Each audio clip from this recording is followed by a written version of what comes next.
Hello everyone, good evening. Start किया जाए, ready हैं आप लोग? तो हम लोग रिवीजन कर रहे हैं नीट के लिए, और नीट के रिवीजन में हम लोगों ने मैकेनिक्स वाला जो पार्ट है वो कर लिया है। रोटेशनल मोशन तक हम लोगों ने कर लिया। ग्रेविटेशन के लेक्चर्स ऑलरेडी पड़े हुए हैं यूट्यूब में हमारे। अब उसमें हम लोग जो है आज रिवाइज करने जा रहे हैं हीट एंड थर्मोडाइनेमिक्स। चलिए शुरू करते हैं, स्टार्ट करते हैं। और मैं जो आपको फॉर्मूला बेस्ड कराऊंगा रिवीजन, आप देखिएगा बहुत बढ़िया रहेगा। एक भी क्वेश्चन उसमें आपका छूटेगा नहीं, और जितने प्रीवियस ईयर के क्वेश्चंस उन पे हम लोग नजर भी डाल लेंगे। तो सबसे पहले तो आपको बता दें कि ये जो हीट एंड थर्मोडायनेमिक्स है, हीट एंड थर्मोडायनेमिक्स जो चैप्टर है, इसके कितने पार्ट हमें करने पड़ेंगे। एक बार में तो रिवाइज होगा नहीं, 2-3 पार्ट में होगा। पहला जो इसका पार्ट है वो है, देखो, थर्मोमेट्री, कैलोरीमेट्री और थर्मल एक्सपेंशन। थर्मल एक्सपेंशन ये हो गया। उसके बाद दूसरा जो है पार्ट इसका आता है kinetic theory of gases. Theory of gases. तीसरा जो पार्ट इसका है वो है laws of thermodynamics. Laws of thermodynamics. और चौथा जो पार्ट है वो है हीट ट्रांसफर। ये 4 पार्ट इसके ब्रॉडली हमने डिवाइड किए। हमें उम्मीद है एक एक दिन में ये हो जाएंगे, ठीक है। थर्मोमेट्री, दूसरा है काइनेटिक थ्योरी ऑफ गैसेस, तीसरा लॉज ऑफ थर्मोडायनेमिक्स और चौथा है हीट ट्रांसफर। हो सकता है इसको हम लोग एक दिन में ही पूरा थ्योरी वाला पार्ट कर लें, और एक दिन हम लोग इसको न्यूमेरिकल में दे देंगे, क्योंकि दोनों एक दूसरे से रिलेटेड है, ठीक है। तो ये पार्ट, तो सबसे पहला पार्ट हेडिंग डालेंगे थर्मोमेट्री, कैलोरीमेट्री है, थर्मल एक्सपेंशन। अब देखिए, इसमें स्टार्ट किया जाए थर्मोमेट्री के साथ। स्टार्ट करते हैं। पहला जो चैप्टर है, पहला जो पार्ट है इसका वो है थर्मोमेट्री। पहला जो पार्ट है वो है thermometry. First part is thermometry. और ये जो थर्मोमेट्री पार्ट है इसमें क्या होता है, देखिए, सबसे पहला जो सेगमेंट है दैट इज थर्मोमेट्री। थर्मोमेट्री का मतलब आप सबको पता है, मेजरमेंट ऑफ टेम्परेचर। टेम्परेचर का जो मेजरमेंट होता है इसको थर्मोमेट्री कहा जाता है। इसमें 2 चीजें आती हैं। एक आता है स्केल ऑफ टेम्परेचर, एक आता है स्केल ऑफ टेम्परेचर, और दूसरा आता है थर्मोमीटर। थर्मोमीटर ये आपके सिलेबस में नहीं है। कई लोगों को मैंने देखा वीडियोस में देखे, थर्मोमीटर बहुत ज़्यादा डिटेल समझाते हैं, यूजलेस है, टाइम की वेस्टेज। थर्मोमीटर सिलेबस में नहीं है। कोई क्वेश्चन पिछले 5 से 10 साल में आप देखेंगे नहीं आया है। आपको जो क्वेश्चन मिलेगा वो स्केल ऑफ टेम्परेचर पर मिलेगा। स्केल ऑफ टेम्परेचर के क्वेश्चन कैसे मिलेंगे वो मैं आपको बताता हूँ, उससे सारे आपके सॉल्व हो जाएंगे। सबसे पहले तो स्केल कितने हैं नॉर्मली जो हम लोग पढ़ते हैं, ठीक है। कौन से स्केल है हमारे पास, कौन कौन से स्केल है। सबसे पहला जो स्केल होता है हमारे पास वो डिग्री सेंटीग्रेड होता है, दूसरा डिग्री फ़ारेनहाइट होता है, तीसरा केल्विन स्केल। ये 0 डिग्री है, और ये आपका 100 डिग्री है, और ये यहाँ देखिए ये 32 डिग्री फ़ारेनहाइट है, और ये हमारा 212 डिग्री फ़ारेनहाइट है।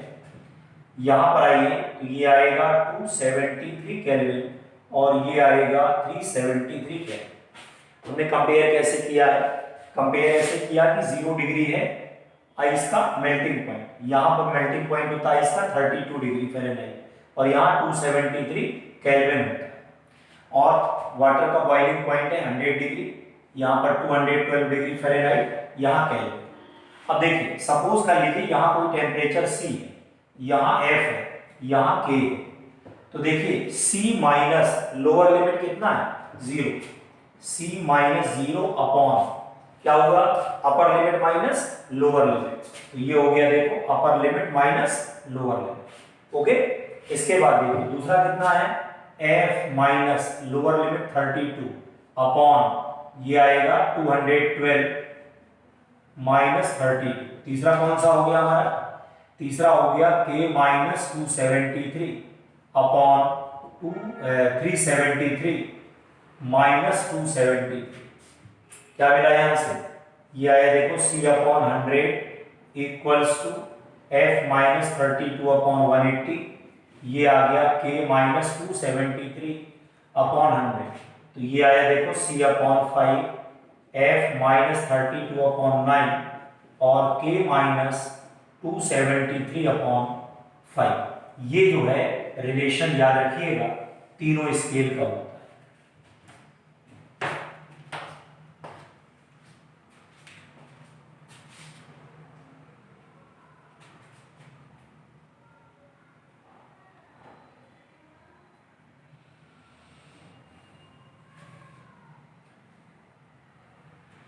ठीक है, चलिए ये आपका जो है c upon 5 minus f upon 32, f minus 32 upon 9 और k माइनस 273 अपॉन 5। अब इस पर देखिए क्वेश्चन कैसे आते हैं, क्वेश्चन इसमें देखिए ऐसे आएंगे, जैसे एक सिंपल सा क्वेश्चन तो यही बना सकते हैं कि किस टेम्परेचर पर सेम रीडिंग आपको मिले।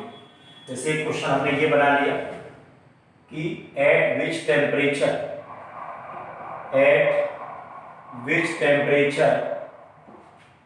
ठीक है, एक एग्जांपल हमने बना लिया degree centigrade equal to degree Fahrenheit, और इसी तरीके से दूसरा हम बना सकते हैं degree Fahrenheit equal to kelvin. ये जो है इस तरीके से बना सकते हैं, और याद रखिएगा डिग्री सेंटीग्रेड की रीडिंग कभी भी केल्विन की इक्वल नहीं होती, इस बात को ध्यान रखिए।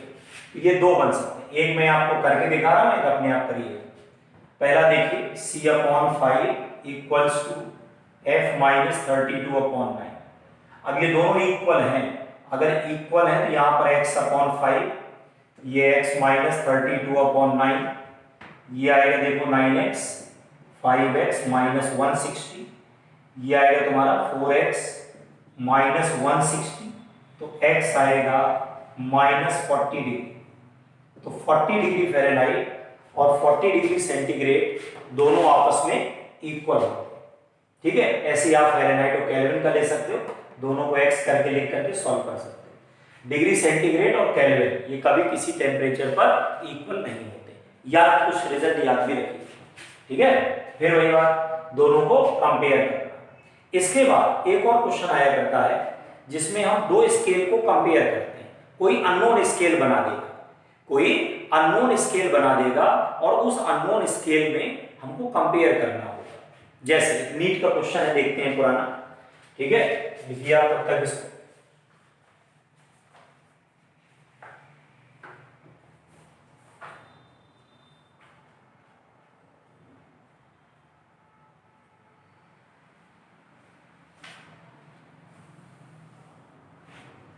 ठीक, अब जैसे क्वेश्चन यहां देखते हैं बेटा, नीट का एक पुराना क्वेश्चन देखा जाए,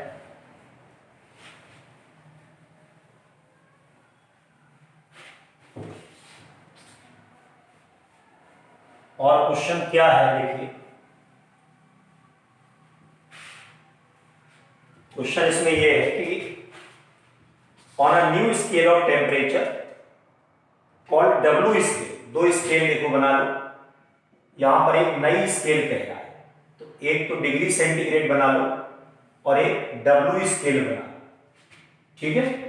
अब इसका हमें पता है ये 0 है, ये 100 होता है बॉइलिंग पॉइंट, इसका इन्होंने दिया है ये 39 डिग्री W है, और ये हमारा है 239 डिग्री W, ये ठीक। अब ये कह क्या रहे हैं, what will be the temperature on the new scale corresponding to temperature of 39 degree centigrade. ये 39 डिग्री सेंटीग्रेड यहां पर है, कह रहा है इसके करस्पॉन्डिंग यहां पर कितना टेम्परेचर, समझ में आ रहा है क्या पूछ रहा है? Temperature on new scale, temperature on new scale corresponding 39 degree centigrade. Okay, अब देखिए यहां ध्यान से, यहां पर 39 अपॉन लोअर लिमिट, तरीका क्या है? 39 minus 0 upon upper limit minus lower limit, ये 100 आएगा, इक्वल टू ये आएगा x माइनस 39, ये आएगा x माइनस 39 अपॉन, और ये आएगा 239 माइनस 39, तो ये आएगा 39 upon 100 equal to x minus 39 upon 200, ये वैल्यू है।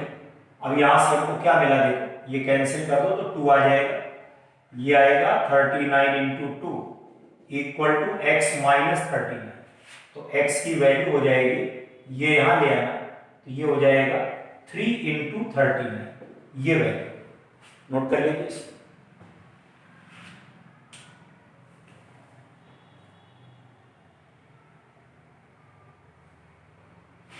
तो ये वैल्यू आ जाएगी 117 डिग्री डन, ये वैल्यू, ये आंसर है, सेकंड ऑप्शन है, नीट में आया हुआ क्वेश्चन है इसमें।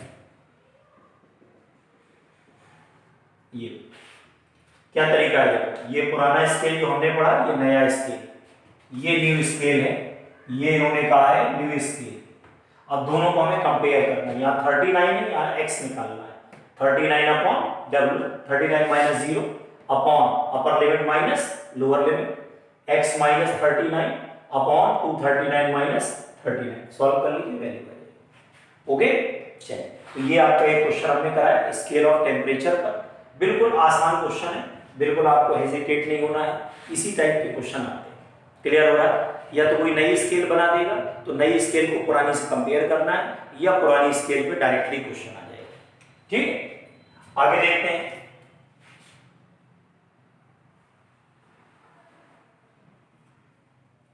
अगला जो सेक्शन इसमें है, that is next section is calorimetry. अगला जो सेक्शन इसमें है दैट इज कैलोरीमेट्री।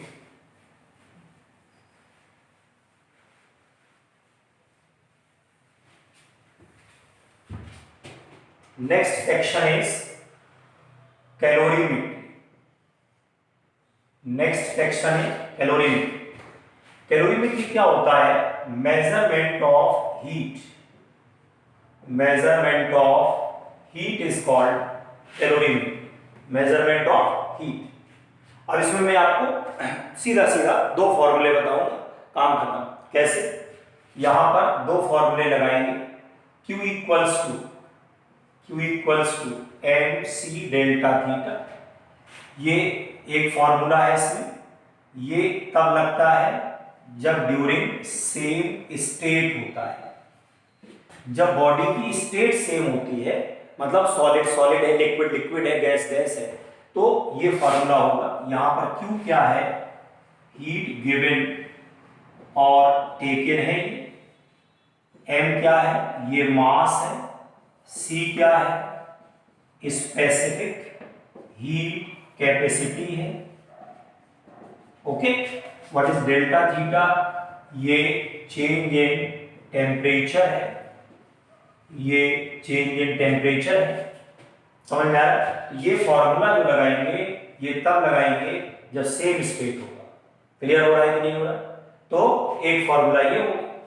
दूसरा फॉर्मूला क्या होगा? सेकंड फॉर्मूला यहां ये है ना, during state change, state change. दूसरा फॉर्मूला लगाना है ड्यूरिंग स्टेट चेंज। और ये कौन सा फॉर्मूला होता है? देखिए, ये फॉर्मूला जो यहां से होता है Q इक्वल्स टू ml होता है। ये देखो यहां से m क्या है? मास है बॉडी का, और ये n क्या है? लेटेंट हीट होती है। लेटेंट हीट को हिंदी में गुप्त ऊष्मा कहते हैं, दिस इज कॉल्ड गुप्त ऊष्मा। ये जो है लेटेंट हीट होती है। अब यहां से देखो, लेटेंट हीट जो होती है वो दो प्रकार की होती है। लेटेंट हीट जो है दो प्रकार की, लेटेंट हीट दो प्रकार की है, एक एलवी होती है, एलएफ होती है। ये क्या होता है? लेटेंट हीट ऑफ वेपोराइजेशन, ये होती है लेटेंट हीट ऑफ वेपोराइजेशन, ठीक है। और ये क्या होता है? Latent heat of fusion, fusion को मेल्टिंग भी कहते हैं, ओके। और वेपोराइजेशन को बॉइलिंग भी कहते हैं, वेपोराइजेशन को बॉइलिंग भी कहते हैं। तो यहां पर Q का फॉर्मूला क्या हो गया है? Q equals to ml।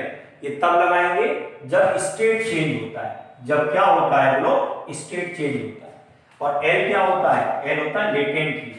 Latent heat दो है, LV है, LF है, और LV is greater than LF। LV की वैल्यू LF से ज्यादा होगी, क्लियर?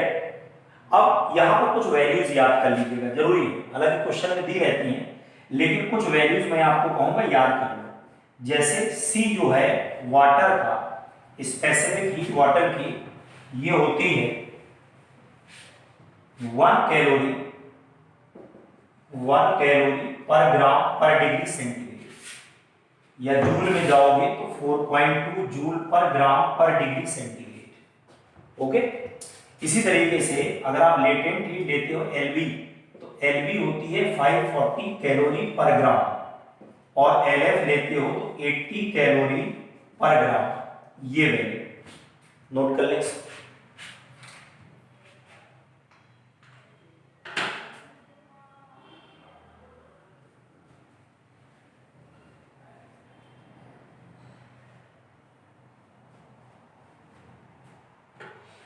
ठीक, समझ में आ रहा है कि नहीं आ रहा?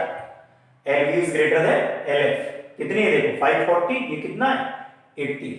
तो ये हमारा जो है लेटेंट हीट की बात हो रही है during state change, during state change. जब बॉडी की स्टेट चेंज होती है, when the state of body changes, तो हम फॉर्मूला लगाएंगे Q इक्वल्स टू ml। इसमें जो फॉर्मूला लगेगा वो Q इक्वल्स टू ml लगेगा, और जब सेम स्टेट होगा उसमें फॉर्मूला लगना है कौन सा बताइए? MC delta theta. एक बात और बता दो, ये जो आपने अभी लिखा था Q equals to MC delta theta, ये MC होता है हीट कैपेसिटी, इसको हीट कैपेसिटी कहा जाता है। This is called heat capacity, या इसको थर्मल कैपेसिटी कहते हैं, थर्मल कैपेसिटी कहा जाता है। This is called thermal capacity. ये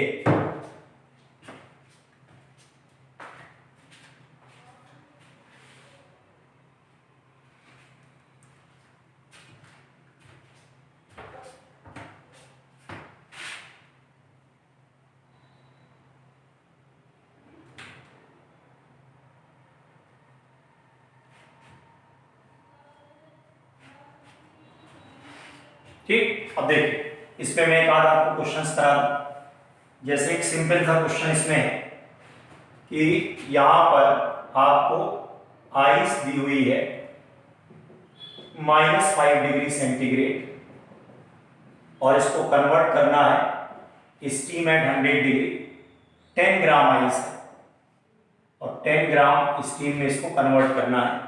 -5 से कहां जाना है? 100 डिग्री पर जाना है। अब देखिए ध्यान से, -5 डिग्री से लेकर के 100 तक जाना है।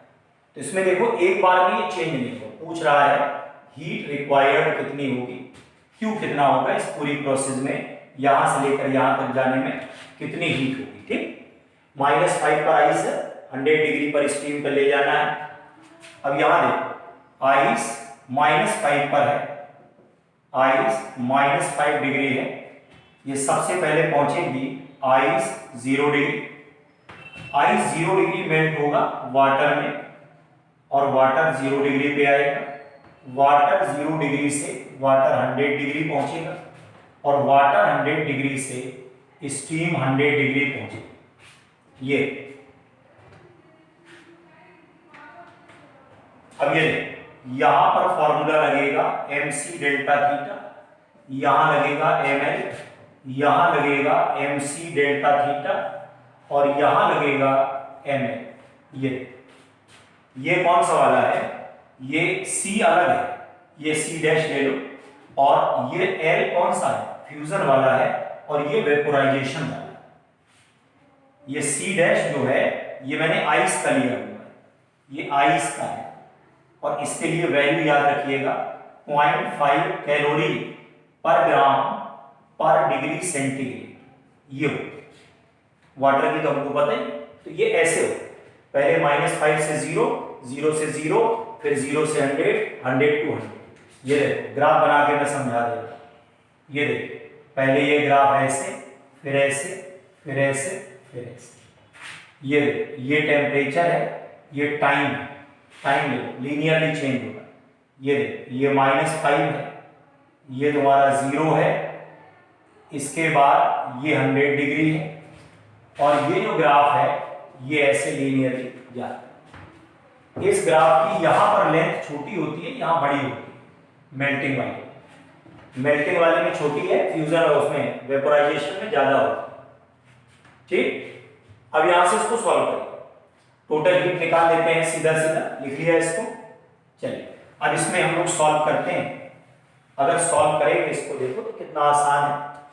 यहां से आएगा Q इक्वल्स टू m, सबका कॉमन ले लो, C डैश 0.5, ठीक है, इनटू टेम्परेचर का चेंज कितना हुआ, -5 से 0, 5, प्लस कितना हुआ, यहां पर ml LF 80 आया, प्लस यहां पर C1 है, टेम्परेचर का चेंज 100, प्लस यहां पर LB है, ये 540। ये यहां पर Q इक्वल्स टू मास दिया है 10 ग्राम, इसको सॉल्व कर लीजिएगा तो ये आएगा 2.5 प्लस 80 प्लस 100 और प्लस 540। इसको सॉल्व कर दीजिएगा, इतने कैलोरी जो है वो आंसर आ जाएगा। नोट कर लीजिए इसको।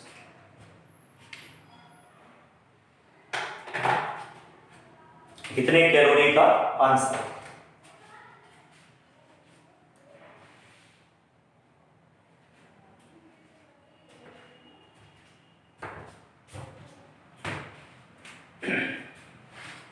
बेटा चलिए ये टाइप का क्वेश्चन होता है इसमें।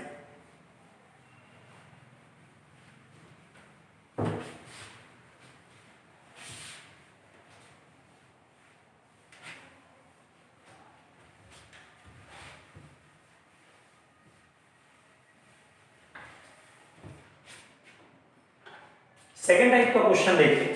सेकेंड टाइप का जो क्वेश्चन आता है इसमें है ना, final temperature of mixture, final temperature of mixture. इसमें जो सेकेंड टाइप का क्वेश्चन आया करता है वो होता है फाइनल टेम्परेचर ऑफ मिक्सचर। देखिए जैसे मान लीजिए क्वेश्चन बना लेते हैं, 10 gram of ice eight 0 degree is mixed with 10 gram of water at 50 degree. पूछा गया फाइनल, ठीक है ना, final temperature of the mixture क्या है, ये क्वेश्चन नोट कर लीजिए। बिल्कुल सिंपल सा क्वेश्चन है। 10 gram of ice eight 0 degree mix with 10 gram of water at 50 degree. What is the final temperature of the mixture?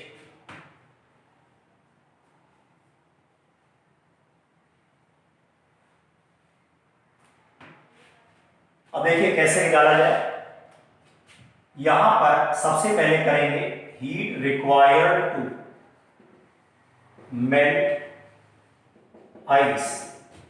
Ice को मेल्ट होने के लिए कितनी हीट रिक्वायर्ड है, ये देखो 10 ग्राम है और 10 है ना, 10 ग्राम और लेटेंट हीट कितनी होती है, 80 होती है, तो ये हो जाएगा 800 कैलोरी। इतनी हीट रिक्वायर्ड है। समझ में आ रहा कि नहीं आ रहा, इतनी हीट रिक्वायर्ड है। इसके बाद देखिए maximum heat given by water. Water कितनी हीट दे सकता है, तो ये दे सकता है, देखो यहां पर mc डेल्टा थीटा लगा, मास कितना ले लो इसका 10 ग्राम स्पेसिफिक हीट 1 और टेम्परेचर 50 है ना, तो 50 से 0 ले जाओ, ये 50 का चेंज कर सकते हैं, तो टोटल आ जाएगा ये 500 कैलोरी। ये सेकेंड इक्वेशन। क्या किया हमने, सबसे पहले heat required to melt the ice, दूसरा किया maximum heat given by water, mc delta theta से 500 कैलोरी। अब देखो मेल्ट करने के लिए हीट चाहिए 800, दे कितना रहा है 500, कम दे रहा है, मेल्ट हो ही नहीं पाएगी। समझ में आ रहा है कि नहीं आ रहा है? आइस पूरी तरीके से मेल्ट ही नहीं होगी क्योंकि ज्यादा चाहिए, मिल कम रही है, और आइस अगर मेल्ट नहीं होगी final temperature of the mixture 0 है। समझ में आ रहा है? क्या मिला, ice will not be melted completely, ये पूरी तरीके से मेल्ट नहीं होगी, तो जो फाइनल टेम्परेचर है वो आएगा 0। याद रखिए फाइनल टेम्परेचर इज 0। जब तक पूरी तरीके से आइस मेल्ट नहीं होगी तब तक फाइनल टेम्परेचर जो है 0 ही रहेगा, ये ध्यान रखिए। अब सुनिए शॉर्टकट ये है कि जब तक 80 डिग्री है, 80 डिग्री तक है, तब तक आइस का टेम्परेचर, फाइनल मिक्सचर का टेम्परेचर 0 ही रहेगा। जब ये 80 से ऊपर जाएगा तब इसका टेम्परेचर बढ़ेगा। तो क्या ये रूल बन के देखो तैयार हो गया, रूल बन के तैयार हो गया। देखिए यहां पर ये रूल देखिए क्या बना, मैं बताता हूं आपको। रूल बन के ये तैयार हो गया। रूल ये है कि if equal amounts of ice and water are mixed, है ना, and temperature of ice 0 degree, ठीक है ना, the temperature of if the temperature of water is less than or equal to 80 degree,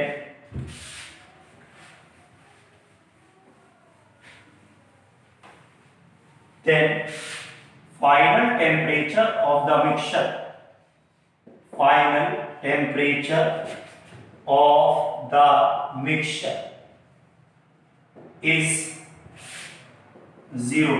ये रूल क्या rule, if equal amounts of ice and water are mixed and temperature of ice 0 degree, if the temperature of water is less than or equal to 80 degree, ये less than or equal to 80 ये final temperature of the mixture is 0। ये हरा समझ में कि नहीं, final temperature of the mixture is 0। जब तक 80 डिग्री से ऊपर नहीं ले जाएंगे इसको, जब तक 80 डिग्री से ऊपर नहीं ले जाएंगे तब तक final temperature of the mixture जो है वो आपका कितना रहेगा, 0 रहेगा। और मैं बताऊं आपको, आज तक जितनी बार भी क्वेश्चन मिक्सचर का इस तरीके से निकालने के लिए आया 80 के नीचे का ही आया।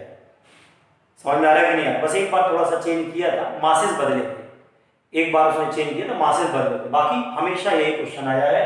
और आपको कुछ नहीं करना, सिर्फ देख लेना मास बराबर है कि नहीं, अगर मास बराबर है तब करिएगा, और 80 डिग्री के नीचे फाइनल आंसर 0 डिग्री हो जाएगा, बात खत्म हो जाएगी।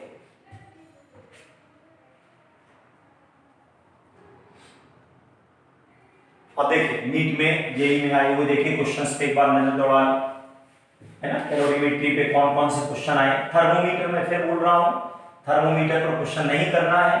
प्रीवियस ईयर में आप जाएंगे 5-6 साल जब से पैटर्न बदला है, 2013 में नीट का पैटर्न बदला था, 2013 में थोड़ा सा बदला था, फिर बदले वापस हुआ, फिर बदला। लेकिन ये है कि 2013 के बाद में कभी भी कैलोरीमेट्री में थर्मोमीटर के क्वेश्चन नहीं है। एक क्वेश्चन देखिए, an electric kettle takes, electric kettle है, इलेक्ट्रिक केटल है, टेक्स 4 एम्पियर ऑफ करंट, टेक्स 4 एम्पियर ऑफ करंट। आप इलेक्ट्रिक केटल यूज करते होंगे सर्दियों में चाय वगैरह बनाने के लिए। 4 एम्पियर ऑफ करंट है, 220 वोल्ट, यहाँ लिखो at 220 volt, how much time will it take to boil 1 kg of water from 20 degree. ठीक, तो कह रहा टाइम पूछी, how much time will it take to boil 1 kg of water, 1 kg of water को boil करने का time कितना होगा। नीट का क्वेश्चन है, आया हुआ है प्रीवियस ईयर में, आप देख सकते हैं। देखिए सबसे पहली बात तो यहाँ पर पावर निकाल लीजिए इसकी, ठीक है ना। पावर जो आएगी V इंटू आई होता है, वी आई करेंगे तो 220 इंटू 4, ठीक है ना। ये कितना आएगा बेटा 88, यानी कि 880 वॉट हो जाएगा। उसके बाद हीट का फॉर्मूला होता है पावर इंटू टाइम, क्लियर है। तो ये आ जाएगा 880 into T, first equation. Okay, heat का फॉर्मूला है, Q को या H ऐसे भी लिख सकते हो। तो यहां पर जो है दूसरा 1 kg ऑफ वाटर, हीट का फॉर्मूला दूसरा हम लोगों ने लिया, तो यहां पर आएगा mc डेल्टा थीटा, मास 1 किलोग्राम, स्पेसिफिक हीट जूल में जाओगे 4200, टेम्परेचर का चेंज हो गया है, बोलो कितना 20 डिग्री था, 20 डिग्री से 100 तक ले जाना, ध्यान रखिए। तो अगर 20 से 100 तक ले जाना है, 100 माइनस 20 क्या मिलेगा, तो Q इक्वल्स टू आएगा 4200 इंटू 80, सॉल्व कर लीजिएगा, इतने जूल हीट आ जाएगी, ठीक है ना। इतने जूल जो है यहां से हीट निकल आएगी, सेकेंड इक्वेशन।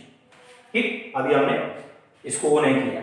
अब इसके बाद क्या करेंगे, 1 और 2 दोनों को इक्वल कर देंगे, यहां से T निकल आएगा, 1 और 2 को इक्वल कर देंगे।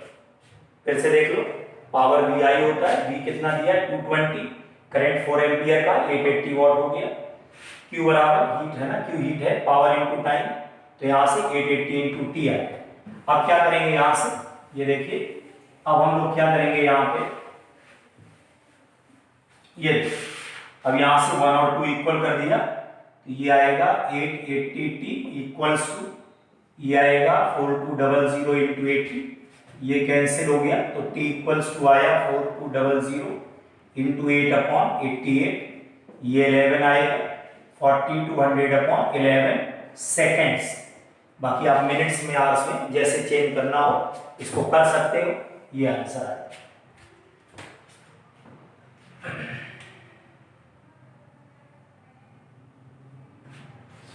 अब बताइए समझ में आ रहा है कि नहीं आ रहा।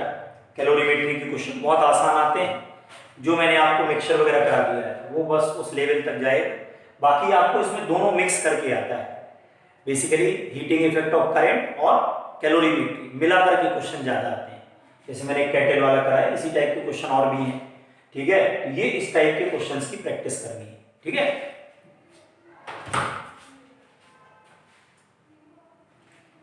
अच्छा, एक चीज और देख लेते हैं जल्दी से। आखिरी पार्ट इस टॉपिक का था जो मैंने लिखा था, वो है thermal expansion. Last part of the topic is thermal expansion. Last part of the topic is thermal expansion. आखिरी पार्ट जो है वो है थर्मल एक्सपेंशन। थर्मल एक्सपेंशन में सबसे पहला linear expansion. Linear expansion formula लगेगा L theta equals to L zero 1 plus alpha into theta. दूसरा फॉर्मूला है, ठीक है, सुपरफिशियल एक्सपेंशन।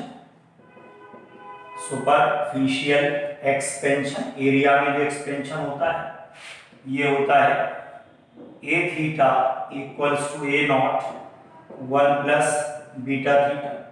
0 डिग्री से शुरू करते हैं, जनरली इक्वेशन जो बनाते हैं, बाकी चेंज में भी लगा सकते हैं। तीसरा होता है वॉल्यूम एक्सपेंशन या क्यूबिकल एक्सपेंशन। वॉल्यूम या क्यूबिकल एक्सपेंशन होता है, ठीक है। ये क्या होता है, इसमें v theta equals to v naught 1 plus gamma into theta होता है। अब ये देखिए 3 हो गए यहां से, अल्फा बीटा गामा 1:2:3, ये होता है इस तरीके से। For small change in temperature, ध्यान रखिए ये इक्वेशन आगे पढ़ती है, ये पूरी की पूरी इक्वेशन है, पूरी की पूरी ये चेन होती है। हम लोग स्मॉल के लिए रखते हैं अल्फा बीटा गामा 1 2 3, ठीक है ना, इनका रेशियो जो है 1:2:3 होता है। हो गया। अच्छा, इसके बाद जो है अगर हम लोग डेंसिटी की बात करें, है ना, डेंसिटी की बात करते हैं,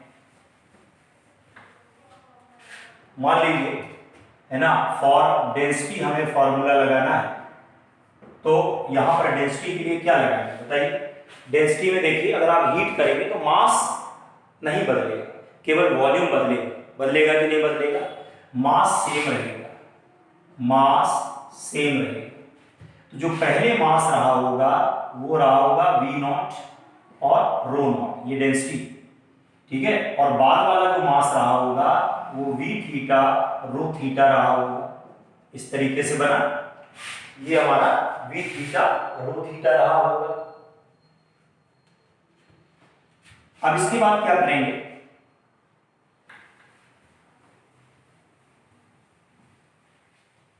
दोनों को इक्वल कर दो यहां से देखो V theta rho theta equals to V0 rho not हो जाएगा यहां से, तो rho theta equals to V0 rho not upon V theta हो जाएगा यहां से। और इसको क्या लिखा जा सकता है, रो थीटा इक्वल्स टू, ये आएगा V0 rho not upon V theta कितना हो गया, V थीटा हो गया V0 1 प्लस गामा थीटा हो गया, V0 से V0 कैंसिल है, तो रो थीटा बराबर है rho not upon 1 plus gamma theta, ये फॉर्मूला ऐसे 1 प्लस रो थीटा, ये डेंसिटी के लिए है, दैट इज फॉर डेंसिटी। अगर जीरो से शुरू करेंगे तो ये टेम्परेचर थीटा आ जाएगा, जीरो से नहीं शुरू करेंगे तो चेंज इन द टेम्परेचर आएगा। ये इनिशियल है, ये फाइनल है, ठीक है, ऐसे।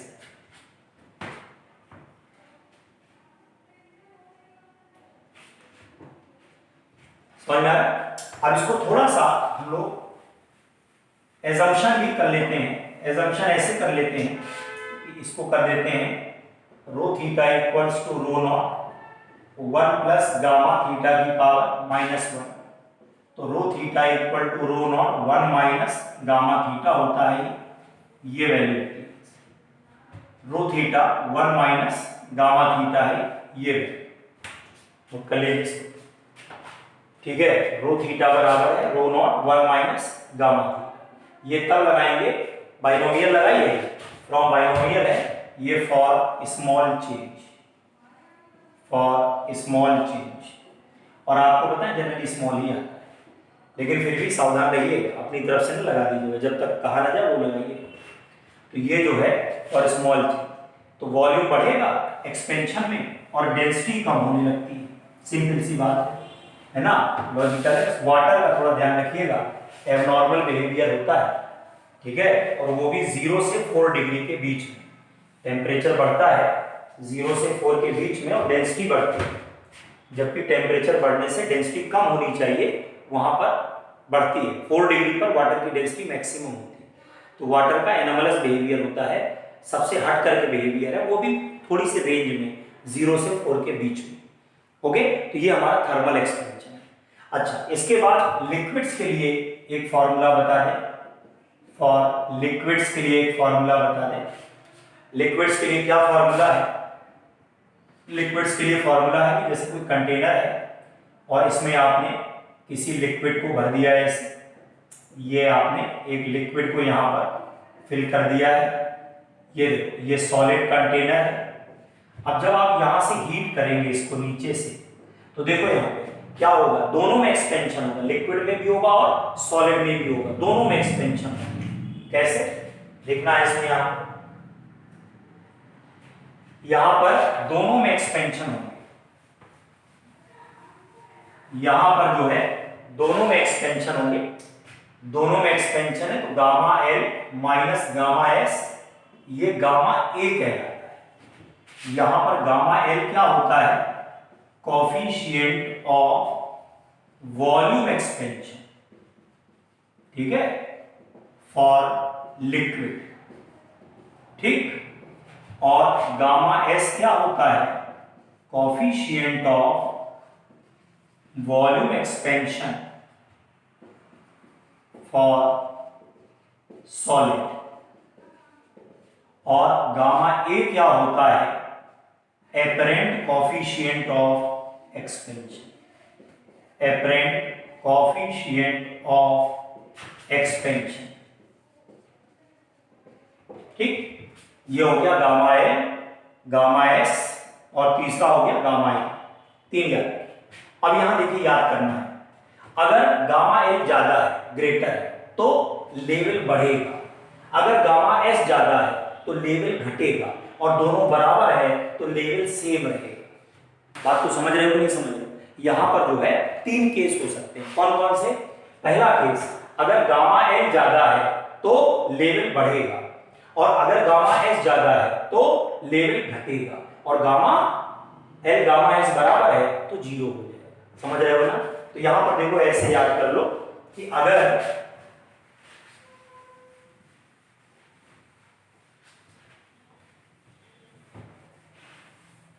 क्या कर दिया जाए, इफ गामा ए पॉजिटिव, ये पॉजिटिव है तब, जब ये बड़ा ये छोटा, ये तब होगा जब गामा ए ग्रेटर देन गामा एस हो, तो लेवल राइज करता है। ठीक, ओके। अगर गामा एस गामा ए नेगेटिव है तो gamma L less than gamma S है, तो यहां पर लेवल फॉल करता है, और अगर गामा ए 0 है, यानी कि गामा एल गामा एस बराबर है, तो लेवल सेम है। ये 3 केस हैं, कब लेवल राइज करेगा, राइज कब करता है, जब ये बड़ा है, फॉल कब करता है, जब ये बड़ा है, और सेम अगर होते हैं तो लेवल सेम रहता है। इसको कहा जाता है एपरेंट कोफिशिएंट, आभासी। एपरेंट को हिंदी में बोलते हैं बेटा आभासी। ठीक है, ये चीज।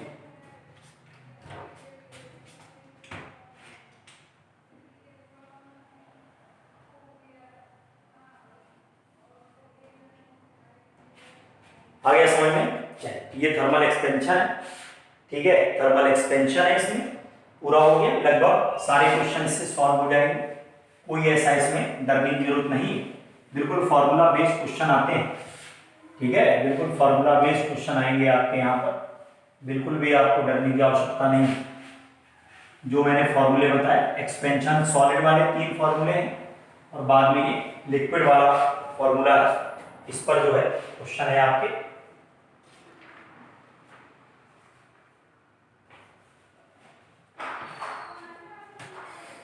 अब जैसे ये देखिए, जैसे ये देखें इसमें क्या हो रहा है,